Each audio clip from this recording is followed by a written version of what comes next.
Bonjour Monsieur Asselineau. À la suite des élections régionales, la Corse est dirigée par les régionalistes. Que cela vous inspire-t-il?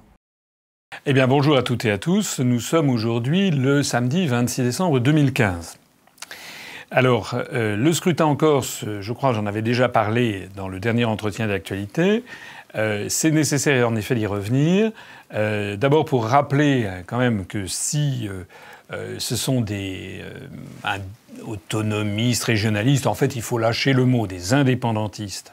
En tout cas c'est le cas de M. Jean-Guy Talamoni, et qui sont arrivés au pouvoir à la région Corse, c'est du fait d'une quadrangulaire qui s'est passée. Ce n'est pas du tout parce qu'il y a eu 50% des Corses plus une voix qui auraient voté en faveur de ce parti. C'est parce qu'il y a eu une abstention significative, de plus de 30 et quelques %, et que par ailleurs il y avait une quadrangulaire, avec donc 4 partis qui s'étaient maintenus. Le Front National, qui sur place d'ailleurs se fait baptiser Fiamme Corsa, c'est-à-dire prend un intitulé corse. Les Républicains, le Parti Socialiste, et puis la mouvance autonomiste, régionaliste, etc., par la fusion de la liste qui avait été menée par Gilles Siméone et par celle de M. Jean-Guy Talamoni. Donc c'est cette dernière liste qui a fait quelque chose comme 36% des suffrages, avec une abstention quand même significative. Ça fait à peu près de l'ordre de 25-28% des voix. Ce n'est pas rien, c'est exact. Mais ça n'est pas non plus la majorité des inscrits. Il y a 75% des inscrits corses qui ont refusé de voter pour cette liste. Il n'en demeure pas moins que M. Talamoni a fait comme si l'affaire était dans le sac. Il s'est présenté à la tête de la région Corse en faisant un discours entièrement en Corse, ce qui est absolument contraire à la Constitution. Je rappelle que depuis l'édit de Villers-Cotterêts sous François Ier, eh bien tous les actes officiels en France doivent être faits en français. Et je rappelle que l'article 2 de la Constitution de la Ve République précise que la langue de la République est le français. Donc M. Jean-Guy Talamoni a commencé par faire un bras d'honneur à la Constitution française. J'ai eu l'occasion de le dire, de l'écrire également sur la page Facebook, même si ça n'a pas fait plaisir à certains internautes qui se déclarent proches de cette mouvance. Vous savez que l'Union populaire républicaine dit toujours ce qu'elle pense, fait ce qu'elle dit ce qu'elle fait. Et l'Union populaire républicaine dit la vérité. La vérité, c'est que M. Talamoni n'est pas pour l'indépendance de la Corse. Il est pour la destruction de la République française.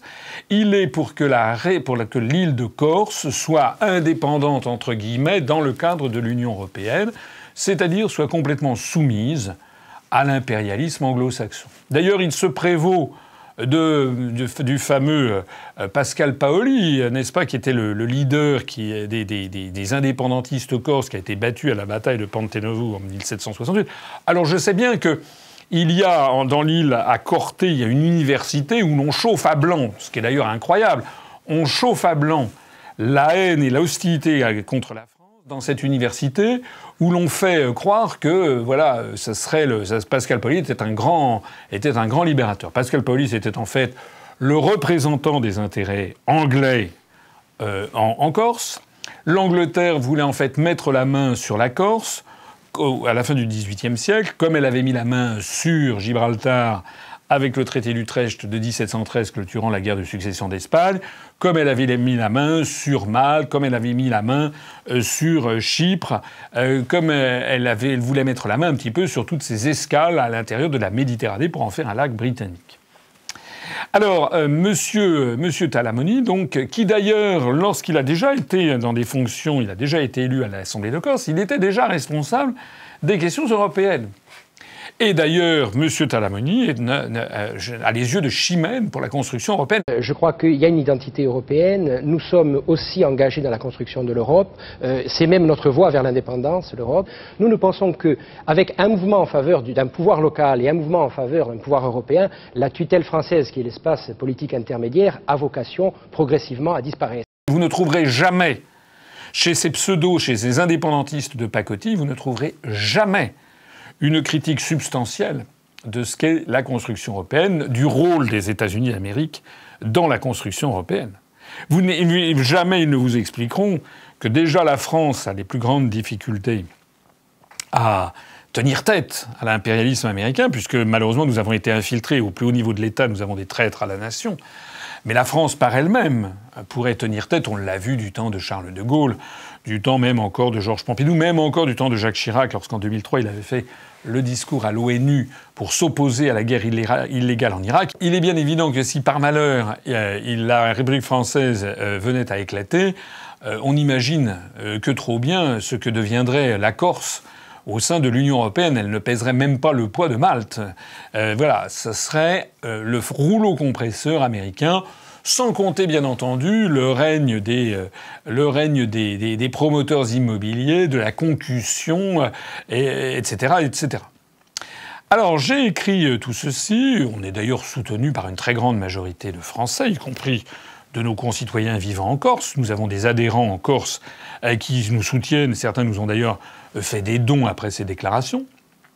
Mais par ailleurs, ce que j'ai souligné, et d'ailleurs j'ai attiré l'attention des internautes sur un article qui a été fait par un blogueur qui s'appelle Descartes, qui n'est pas de l'UPR, mais qui était un bon article, qui soulignait qu'en fait, au cours de ces élections régionales, eh bien, il y avait une région qui avait basculé à l'extrême droite, c'était la Corse. Parce qu'en réalité, nous avons affaire à des gens d'extrême droite.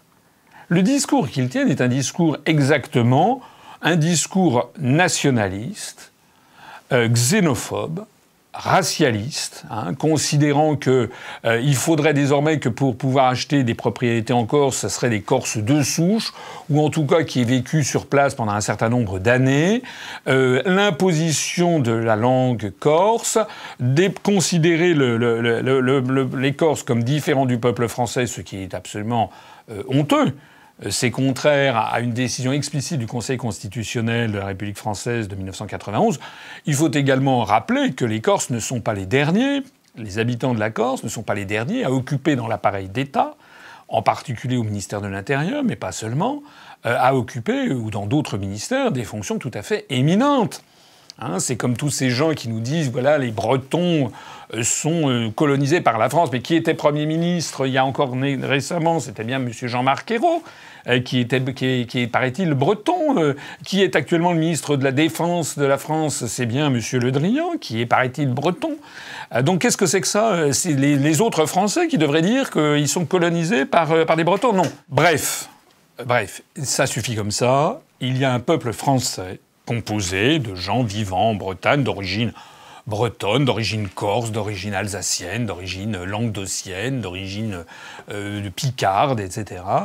Mais il n'y a pas de peuple corse, il n'y a pas de peuple breton. D'ailleurs, ça serait extrêmement difficile de le définir, puisque, comme je l'ai déjà dit, à partir de combien de grands-parents serait-on breton? Moi qui ai un grand-parent breton, suis-je ou pas breton? Va-t-il falloir faire l'équivalent des lois de Nuremberg de l'Allemagne hitlérienne qui définissait à partir de combien de grands-parents on était juifs?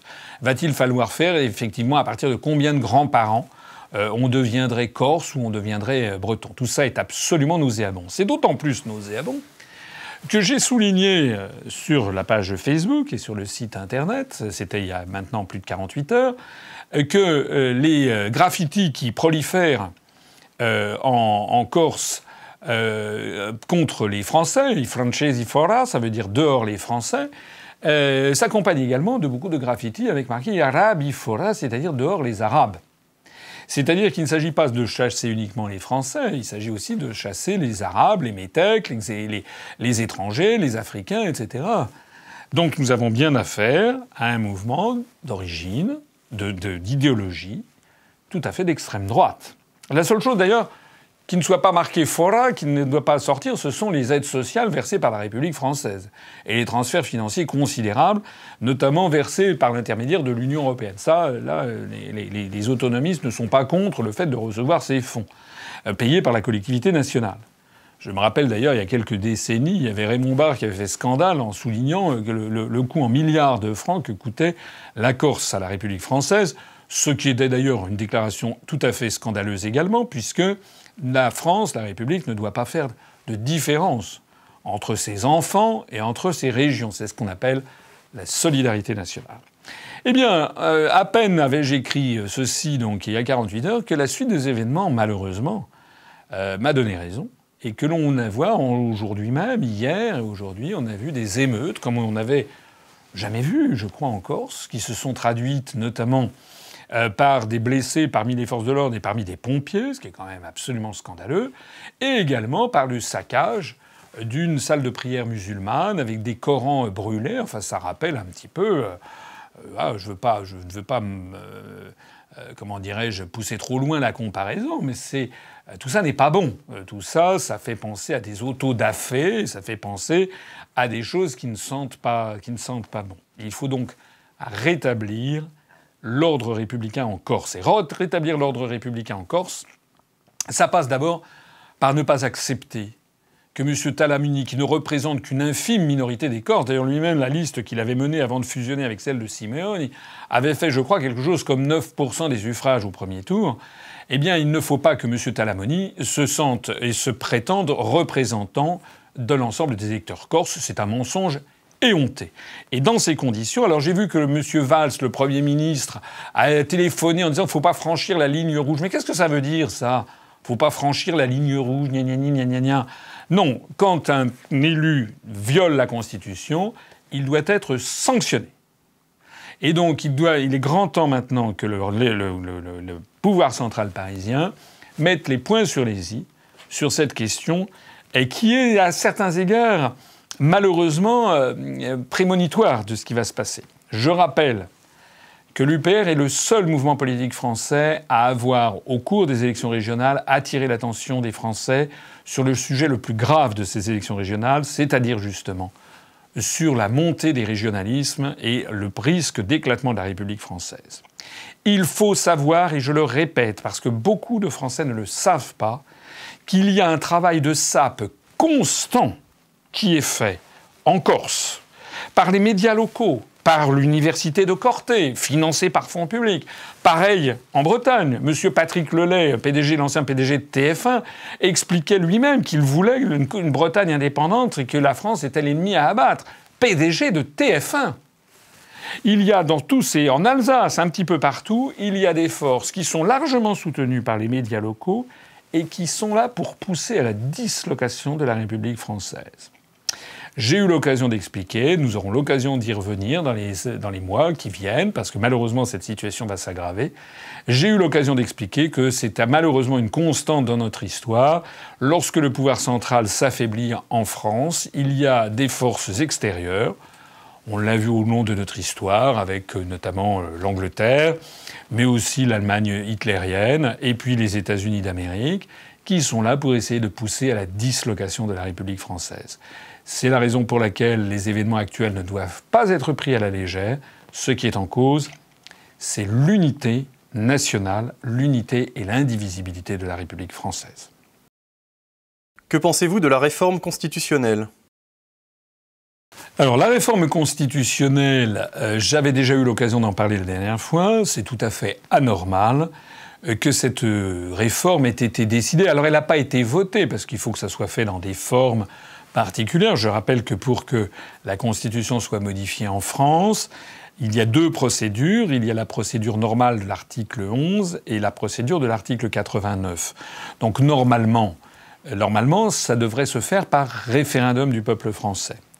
Et nous avons d'ailleurs prévu dans notre programme que si nous arrivons au pouvoir, parmi les premières décisions que nous prendrons, nous proposerons une réforme constitutionnelle qui interdira toute modification de la Constitution autrement que par référendum du peuple français. Puisque l'autre possibilité, c'est par la réunion des députés et des sénateurs dite en congrès à Versailles. C'est l'article 89 de la Constitution. Donc c'est ce qui se passera, mais ça n'a pas encore été fait. Pour l'instant, ce qui a été mis au point, c'est le projet de loi constitutionnelle qui a été proposé au Parlement. Alors, ce qui n'est pas normal, c'est que ça se fasse en catimini, en catastrophe, un 23 décembre, au moment où, évidemment, les Français ont la tête ailleurs. Alors, dans cette réforme, il y a quoi ? Il y a une extension du régime de l'état d'urgence, qui va être mieux précisé dans la Constitution. À la limite, pourquoi pas? Ça n'est pas forcément absurde que ce soit précisé dans la Constitution, si c'est pour mieux garantir les libertés publiques. Malheureusement, je ne suis pas sûr que ce soit de ça qu'il s'agisse, puisqu'en réalité, nous sommes toujours, je le rappelle aux auditeurs, nous sommes toujours sous l'état d'urgence. Nous sommes aujourd'hui le 26 décembre, les attentats à Paris ont eu lieu le vendredi 13 novembre, ça fait donc 1 mois et 13 jours. Nous sommes toujours sous le phénomène de l'état d'urgence. C'est tout à fait abusif. À quoi ça sert? Nous l'avons dit, nous avons été le seul mouvement politique à le dire. Bref. Mais il y a un autre volet de cette réforme constitutionnelle qui a du mal à passer, notamment à gauche, qui est le volet de la déchéance de nationalité. Alors ça mérite quand même qu'on s'y arrête un instant. Normalement, il y a, dans certains pays, il y a ce qu'on appelle le bannissement, c'est-à-dire on chasse les nationaux. C'est interdit en France. Mais on peut en France, ça existe déjà, la déchéance de nationalité pour les binationaux qui n'étaient pas nés en France, qui avaient acquis la nationalité française. Par ailleurs, ils pouvaient être déchus de leur nationalité, ce qui se justifie puisque finalement ils n'étaient pas nés français, ils avaient acquis la nationalité ensuite. On pouvait estimer qu'ils n'avaient pas été dignes de cette nationalité, donc on pouvait la leur retirer, ça peut se justifier. Là, c'est tout à fait autre chose. Là, il s'agit de retirer la nationalité française à des gens qui sont nés en France et qui sont donc français parce qu'ils sont nés en France, c'est le droit du sol. Alors ça pose évidemment une question, parce que qu'est-ce que ça vise les binationaux nés en France? Eh bien ça vise bien entendu des Français d'origine immigrée, par exemple algériens, marocains, tunisiens, sénégalais, vietnamiens, etc., et qui, nés en France, ont pu acquérir la nationalité française du fait du droit du sol sans pour autant renier leur nationalité d'origine. Il y a d'ailleurs certains États avec lesquels il est, je crois, difficile, voire impossible, de perdre sa nationalité d'origine. Donc là, le projet de réforme constitutionnelle prévoit qu'on pourrait retirer la nationalité française à quelqu'un qui l'a eue parce qu'il est né en France.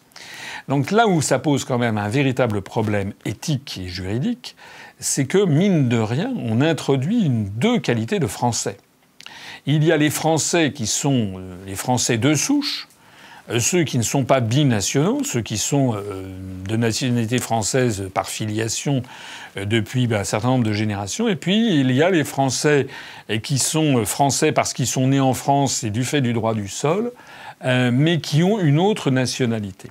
Donc on introduit ainsi un clivage à l'intérieur de la collectivité nationale. On remet en cause de façon implicite la notion de droit du sol. On remet en cause de façon implicite la notion d'unicité du peuple français. Je crois qu'il serait sage que le Conseil constitutionnel puisse se prononcer sur ce projet de réforme.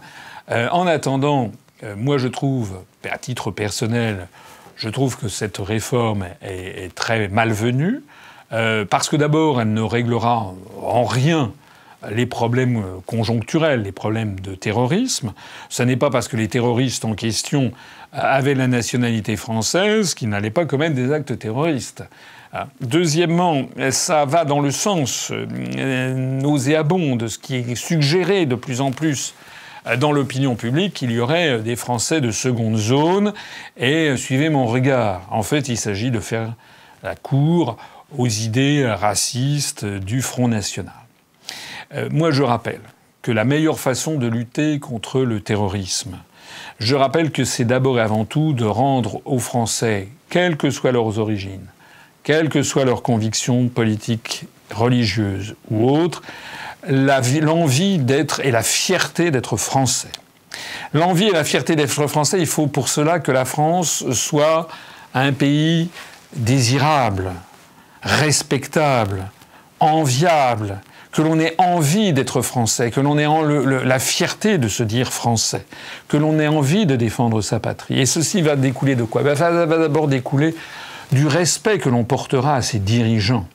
Comme le dit le proverbe chinois, le poisson pourrit par la tête. Si nous avions un chef de l'État, un chef de gouvernement, des ministres qui étaient impeccables, un point de vue moral, du point de vue financier, du point de vue politique, du point de vue de la parole donnée, qui respectaient les engagements électoraux qu'ils ont pris lorsqu'ils ont fait leur campagne électorale, eh bien, à ce moment-là, déjà, les gens respecteraient la fonction de chef de l'État. Si, par ailleurs, nous avions un État qui défendait l'intérêt général des Français, ne se livrait pas à des guerres illégales, notamment au Moyen-Orient, défendait le droit international, défendait la justice, eh bien nous n'aurions pas ces phénomènes. Je rappelle que sans vouloir faire de ces années des années mythiques, dans les années 60, lorsque la France était dirigée d'une main ferme par Charles de Gaulle, conformément à l'intérêt du peuple français, conformément à la gloire et au rayonnement international de la France,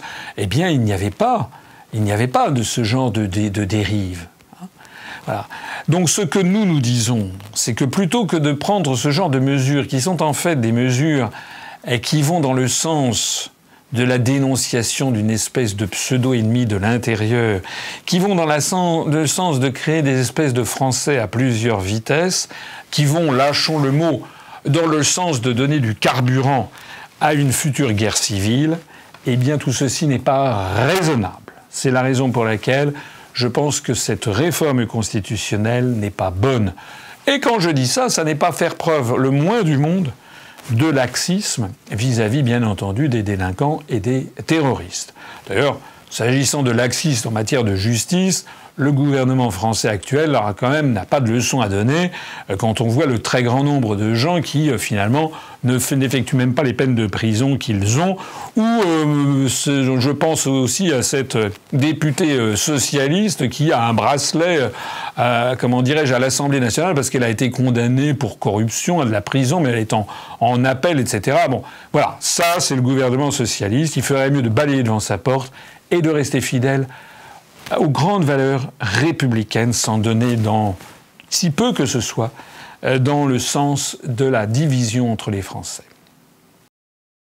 Qu'y a-t-il de nouveau au sein de l'Union européenne ? Au sein de l'Union européenne, il y a un certain nombre de choses qui ont émaillé la semaine écoulée, les 10 derniers jours écoulés. On a d'abord eu aujourd'hui même, on a appris que le pape François venait se voir attribuer le prix Charlemagne d'Aix-la-Chapelle. Je ne suis pas sûr que ce soit une bonne chose. En tout cas, j'ai déjà eu l'occasion d'expliquer souvent ce qu'était le prix Charlemagne, qui a été attribué notamment aux gens qui ont fait le plus progresser le projet de construction européenne. C'est comme ça que le prix Charlemagne a été donné notamment à ces grands Européens que sont Henry Kissinger ou bien le président américain William Clinton en l'an 2000. Vous voyez à quel point effectivement on récompense ceux qui se sont battus pour la construction européenne. En effet, ça prouve d'ailleurs au passage que les États-Unis pilotent bien l'opération. Alors, le pape Jean-Paul II avait eu le prix Charlemagne de façon exceptionnelle, une espèce de prix numéro 2 en 2004. Là, cette année, c'est le pape François. Pourquoi le pape François ? Je crains que le Saint-Siège n'ait été un peu pris en otage dans cette affaire. Parce que le pape s'est rendu au Parlement européen, avait fait un discours où il disait qu'il fallait en finir avec la primauté de l'économique dans la construction européenne et qu'il fallait revenir aux grandes valeurs qui avaient fait l'Europe, les grandes valeurs éthiques, morales, etc. Le pape est d'ailleurs, si on peut se permettre un jugement, est tout à fait dans son rôle quand il dit ça. Mais enfin, force est de constater que la construction européenne, c'est justement tout le contraire. C'est le contraire exact de toutes les valeurs chrétiennes, enfin, dans tous les domaines, et c'est en matière sociétale, en matière de mariage, en matière de mœurs, en matière de respect de la parole donnée, en matière de paix, en matière de respect du droit international. En bref, on peut difficilement faire quelque chose qui soit plus antithétique des valeurs chrétiennes. Voilà. Alors, j'ai un peu le sentiment que, en fait, comme les oligarques qui dirigent l'Union européenne, la construction européenne, savent très bien que l'affaire est en train de partir dans le décor, que les peuples se détournent, eh bien ils essaient d'un seul coup d'attirer à eux le prestige de la religion catholique et le prestige du Saint-Siège pour essayer de redonner un petit peu d'éclat à cette construction moribonde et qui vire de plus en plus à la dictature. Si j'avais un conseil à donner, moi je trouve que la papauté ferait bien de ne pas être trop mêler trop son image à celle de cette construction politique qui devient de plus en plus ouvertement une dictature. D'ailleurs, la construction européenne continue son délitement à travers le continent. Quelques anecdotes. Le ministre des Affaires étrangères finlandais, qui, il est vrai, appartient à un parti de la coalition finlandaise, c'est le parti des Finlandais qui était un parti euro-critique. Enfin, en tant que ministre des Affaires étrangères actuellement de la République de Finlande, a quand même fait valoir que c'était une erreur que la Finlande soit entrée dans l'euro.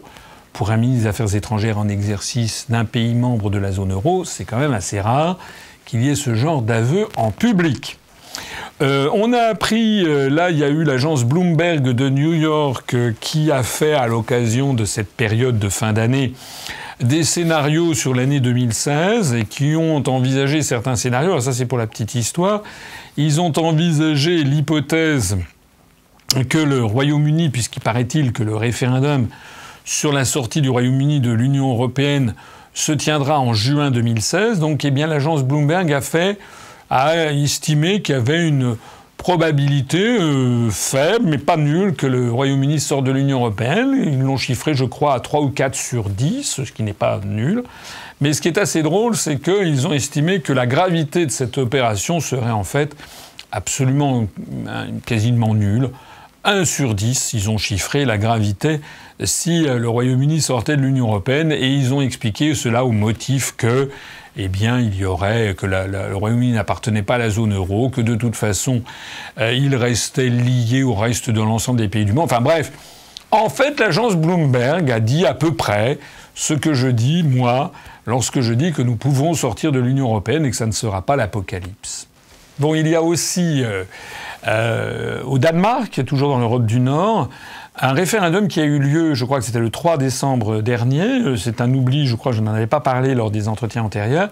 Il y a eu un référendum qui a eu lieu où il y a eu 53 ou 54% des Danois qui ont dit non à une plus grande, comment dirais-je, alliance, coopération plus exactement, entre le Danemark et Europol et la police européenne. Donc c'est également encore une fois un signal envoyé par le corps électoral danois qui ne veut plus aller de l'avant sur la coopération européenne. Voilà.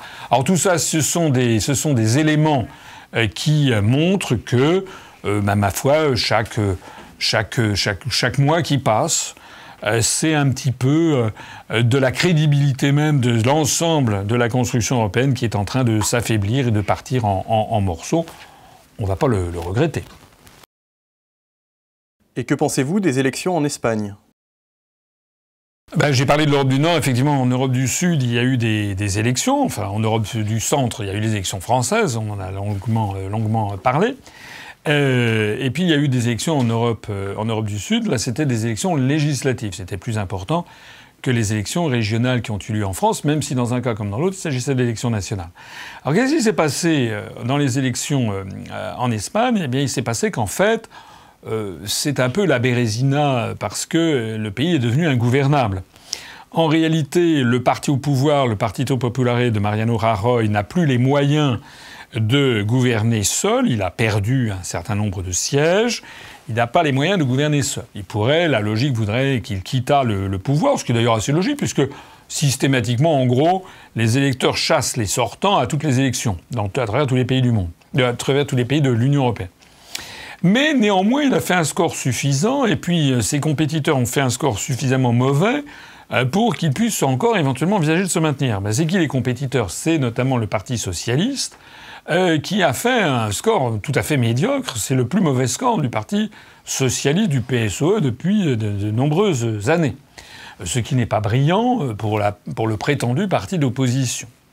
Et ils ont également fait un score mauvais, j'allais pas dire décevant, parce que personnellement je m'en réjouis, mais on fait un score mauvais ou médiocre les mouvements autonomistes et régionalistes et indépendantistes, en particulier en Catalogne. Ils n'ont pas transformé l'essai. Alors, qui, finalement, dans tout ce panorama a gagné ? Eh bien, ceux qui ont gagné, ce sont les mouvements qui ont été promus médiatiquement comme étant modernes, etc., c'est-à-dire Podemos. Podemos, ça veut dire « nous pouvons hein, »,« yes we can », vous vous rappelez, c'était le slogan de campagne de Obama. Ce sont d'ailleurs les mêmes forces qui sont derrière. Nous avons publié sur le site internet des articles qui montrent que, notamment, Monsieur Iglesias, le patron, si j'ose dire, de Podemos, a été reçu en grande pompe par l'ambassadeur des États-Unis à Madrid, que le leader de Podemos, qui est paraît-il une espèce de gauche radicale, c'est un peu comme Tsipras, quoi. C'est pareil au même. Il a volé dans les plumes du gouvernement vénézuélien. Il soutient la politique américaine. Il est évidemment pour le maintien de l'Espagne dans l'Union européenne et dans l'euro. Et bien entendu, il veut qu'il y ait des référendums d'autodétermination en Catalogne.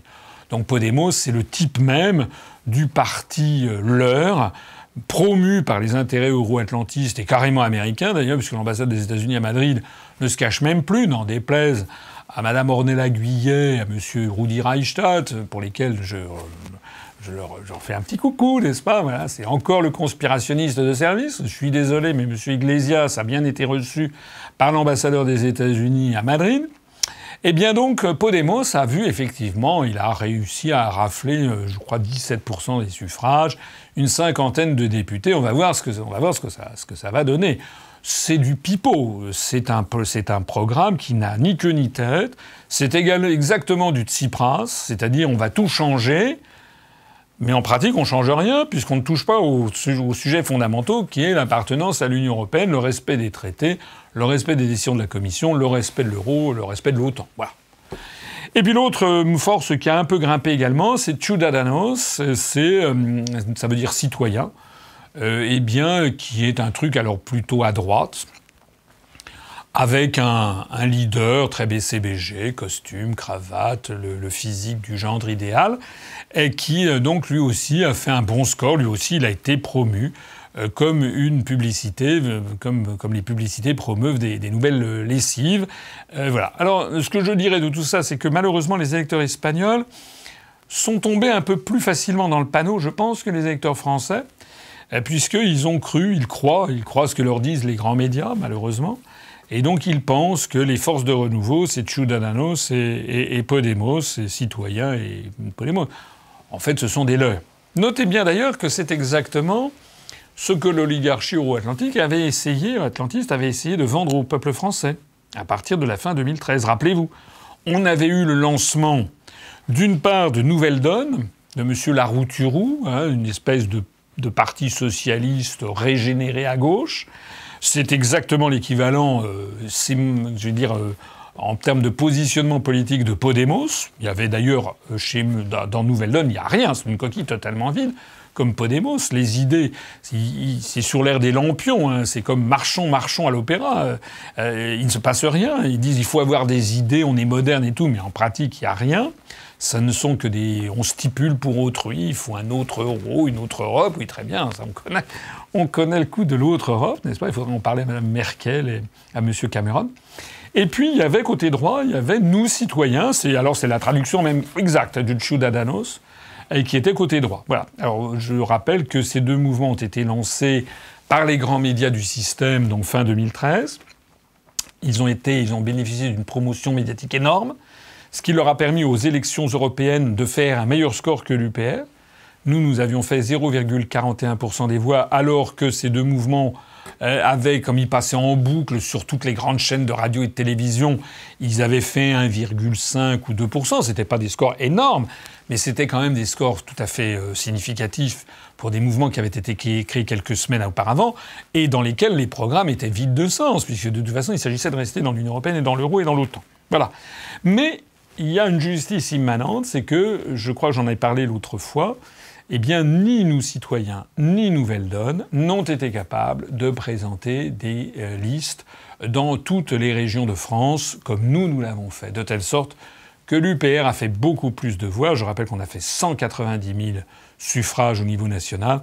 On a fait beaucoup plus de voix que Nouvelle Donne et que nous, citoyens, qui ont ramassé quelque chose comme 60 à 70 000 voix au niveau national lors des élections régionales. Et pourquoi ça ? Tout simplement parce qu'il faute de militants. Faute d'adhérents, faute de militants. C'est un soufflet qui retombe. Il faut espérer pour l'Espagne que les électeurs espagnols se rendront compte relativement rapidement que Ciudadanos et que Podemos sont des soufflets, des mouvements leurs exactement comparables à nous citoyens et à Nouvelle Donne. Le problème qu'il y a en Espagne, c'est que, sauf erreur de ma part, ils n'ont pas encore un parti comme est l'Union populaire républicaine, c'est-à-dire un parti qui, lui, se fonde sur l'intelligence des électeurs et des citoyens, qui lui dit la vérité et qui lui va au fond des choses pour dire quelle est la bonne solution. Et un parti comme cela, on peut le museler. On peut le museler 5 ans, 6 ans, 8 ans. On peut tout faire, mais il y a une chose qu'on ne peut pas faire, c'est empêcher qu'il dise la vérité et que la vérité finit toujours par triompher. Avez-vous d'autres actualités que vous souhaiteriez développer ? Alors, pour conclure, oui, il y a beaucoup de sujets. Je vais en dire 2-3. Un premier sujet qui est la question. Les spécialistes de la bourse ont remarqué que pour la première fois dans l'histoire du CAC 40, cette année 2015 se solde par le fait que 3 grands groupes français du CAC 40. Vous savez ce que c'est que le CAC 40 ? C'est l'indice de la compagnie des agents de change, CAC. Des 40 plus grands groupes français cotés à la Bourse de Paris, eh bien pour la première fois, au cours d'une seule année, l'année 2015, 3 de ces groupes sont passés sous contrôle étranger. C'était du jamais vu. On n'avait jamais vu ça, que 3 des principaux groupes français en matière industrielle, financière, de services, etc., 3 sur les 40 sont passés sous contrôle étranger. Il s'agit de Alstom, qui est passé sous la coupe des Américains de General Electric. Il s'agit de Alcatel-Lucent, qui est passé sous la coupe du Finlandais Nokia, pour les téléphones, l'un des leaders mondiaux des téléphones portables. Et il s'agit de Lafarge, qui a été avalé dans un groupe suisse qui va devenir le premier cimentier mondial. Alors, c'est un indice, c'est un symptôme. Ça n'est pas en soi nécessairement une catastrophe absolue, mais c'est un symptôme. C'est un symptôme de ce que la France ne cesse que de perdre pied semaine après semaine, mois après mois, année après année. Et ce symptôme a d'ailleurs été vérifié par un autre événement important, c'est la publication de l'indice du développement humain, l'IDH, l'indice de développement humain calculé par le Programme des Nations Unies pour le développement, le PNUD, de l'Organisation des Nations Unies. C'est un indice, j'en ai déjà parlé plusieurs fois dans certaines de mes conférences. C'est un indice qui est un indice composite, comme on dit, c'est-à-dire qui prend en considération plusieurs éléments et non pas un seul. En général, on compare les pays en termes de richesse en fonction du PNB par habitant. Mais là, c'est pas la même chose. Là, c'est à la fois en PNB par habitant. C'est un premier indice, un indice de richesse moyenne par habitant. Mais vous savez qu'il peut y avoir des pays où il y a un gouffre énorme entre ceux qui le premier centile qui gagne le plus d'argent et le dernier centile.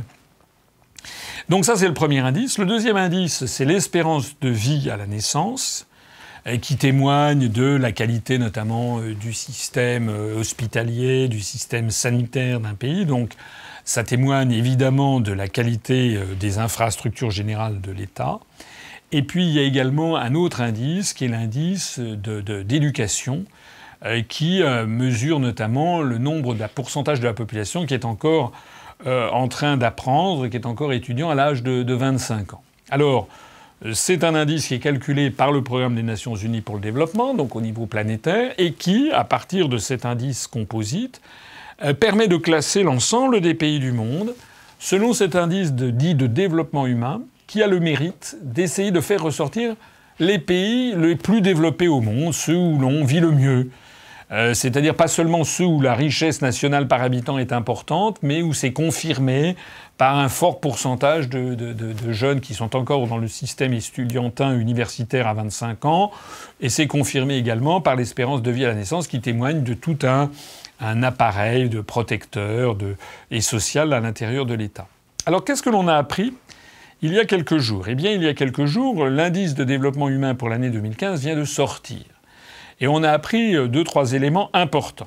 Premier renseignement, c'est que le pays au monde où l'indice de développement humain est le numéro 1 reste, comme l'année dernière, la Norvège. D'ailleurs, depuis des années, la Norvège se situe dans les tout premiers rangs mondiaux. Ensuite, il y a l'Australie en numéro 2 et en numéro 3, la Suisse. Ce qui signifie d'ailleurs que parmi les 3 pays du monde qui sont les plus développés, où l'indice de développement humain est le plus élevé, eh bien vous en avez 2, la Norvège et la Suisse, qui sont des pays européens. Ce sont les 2 seuls pays du continent européen et qui ne sont pas entrés dans l'Union européenne et dans l'euro. C'est quand même bizarre, n'est-ce pas? C'est quand même étonnant, c'est à souligner. Il y a également, parmi les innovations 2015, le Danemark, qui était au 10e rang et qui fait un bond en avant, qui passe au 4e rang planétaire après la Suisse. Je rappelle que le Danemark est justement l'un des pays de l'Union européenne, mais qui a obtenu des dérogations nombreuses. J'en parlais d'ailleurs à l'instant avec son référendum. Il ne participe pas à Europol, il ne participe plus vraiment à l'espace Schengen, mais en plus de ça, le Danemark, comme vous le savez, a refusé d'entrer dans l'euro. Voilà. Eh bien, il est récompensé, si l'on peut dire, par une amélioration de son indice de développement humain. Au même moment, on constate quoi? On constate que les États-Unis d'Amérique baissent. Ils sont tombés au 8e rang mondial. Et puis, alors, il y a un pays qui attire l'attention, tristement, et d'autant plus tristement que ce pays, c'est le nôtre, c'est la France, qui ne fait que dégringoler. Voilà. En 2005, la France était au 10e rang mondial de l'IDH. En 2014, la France était tombée au 20e rang mondial. Et en 2015, nous avons encore chuté, on est passé au 22e rang planétaire. Ça veut donc dire que nous ne sommes plus parmi les 20 pays du monde où il fait le mieux vivre. C'est malheureusement la confirmation de ce que les Français ressentent, c'est-à-dire une dégradation continuelle de notre classement.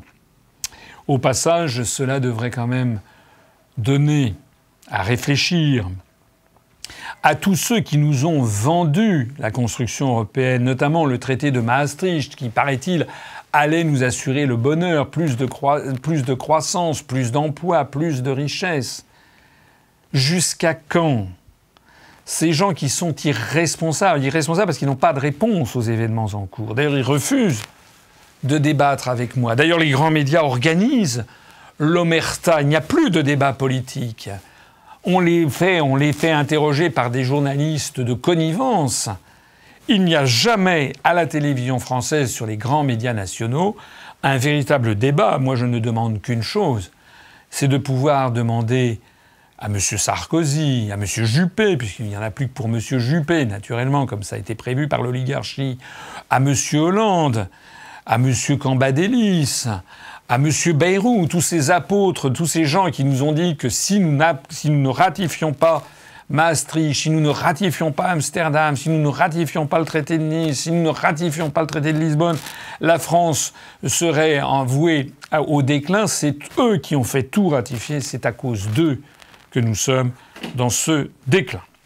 Alors, puisque je parlais de l'IDH, un autre élément qui me vient à l'esprit, c'est l'affaire du TAFTA, du traité transatlantique. Alors ça s'appelle TTIP ou TAFTA, il y a eu un rebondissement il y a 2 jours.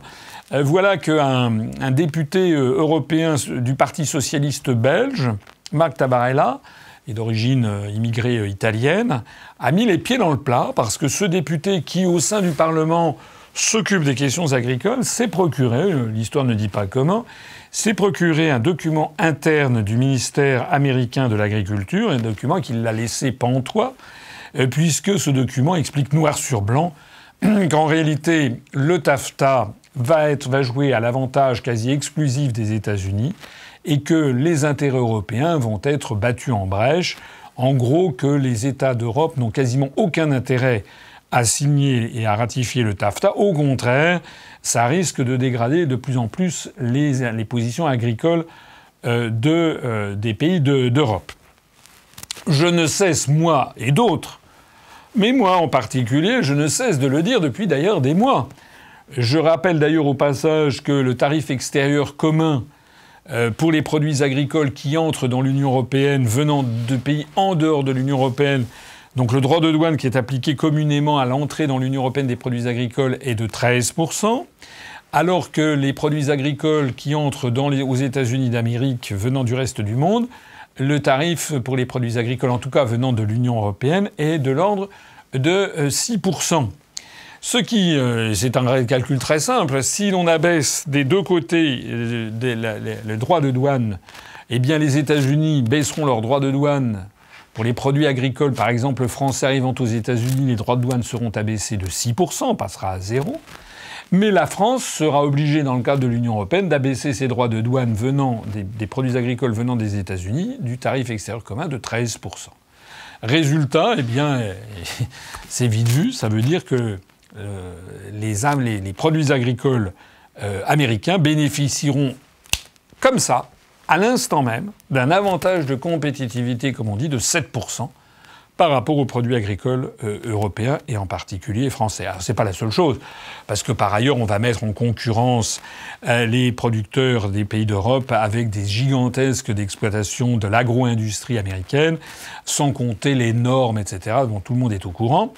En réalité donc, et c'est ce qu'a découvert ce député socialiste belge, il a découvert un document interne au ministère de l'Agriculture, il y a quelqu'un qui lui a filé certainement, et où il est écrit noir sur blanc que les Américains se réjouissent à l'avance du fait que les Européens sont en train de détruire leur agriculture. Alors du coup, ce monsieur, pour une fois, voilà quelqu'un, un député européen qui est courageux, ça peut arriver, fût-il socialiste, ça peut aussi arriver, il a fait un communiqué de presse où il a mis les pieds dans le plat et où il a dit qu'il fallait arrêter immédiatement, ou tout de suite, mettre un coup d'arrêt immédiat aux négociations sur le TAFTA ou sur le TTIP, c'est la même chose.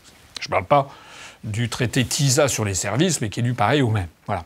Ce traité TAFTA, dont je rappelle que par ailleurs, il a bien d'autres éléments à charge que la simple question de l'agriculture, puisque je rappelle, j'en ai déjà suffisamment parlé, mais ça vaut toujours le coup de rappeler qu'il permettrait de donner aux entreprises, aux grandes entreprises multinationales dans le domaine industriel par exemple ou financier, la capacité d'attaquer des États qui mèneraient une politique qui ne leur plaise pas. Par exemple, si Philip Morris trouvait que la législation française de la lutte contre le tabagisme ne lui plaisait pas, eh bien Philip Morris pourrait traîner la République française devant un jury, constitué d'ailleurs de chambres de commerce ou de je sais pas quoi, et en réalité la République française, c'est-à-dire le peuple français, c'est-à-dire les électeurs, serait condamné par Philip Morris. Où est-ce qu'on va ? Voilà, donc c'est une véritable prise de pouvoir de nature totalement despotique, promue par les États-Unis d'Amérique et par la Commission européenne. C'est un grand retour au Moyen-Âge, avec des féodalités contre la volonté des peuples. Voilà. Alors ça, c'est quand même la nouveauté. C'est que donc on a un député européen qui a mis les pieds dans le plat et qui a dit qu'il faut tout arrêter. Que va faire le gouvernement français ? Je rappelle que le Parti socialiste français fait partie du même groupe au Parlement européen que le Parti socialiste belge, dont fait partie ce député belge. Que va faire le gouvernement français ? Je vous le donne en 100 et en 1000. Il ne va très probablement rien faire. Espérons, Dieu sait, peut-être qu'il va y avoir un éclair d'un seul coup, mais j'en doute fort. Très probablement, malheureusement, le gouvernement français va laisser faire, c'est-à-dire va laisser la Commission européenne poursuivre son œuvre de destruction de nos intérêts nationaux.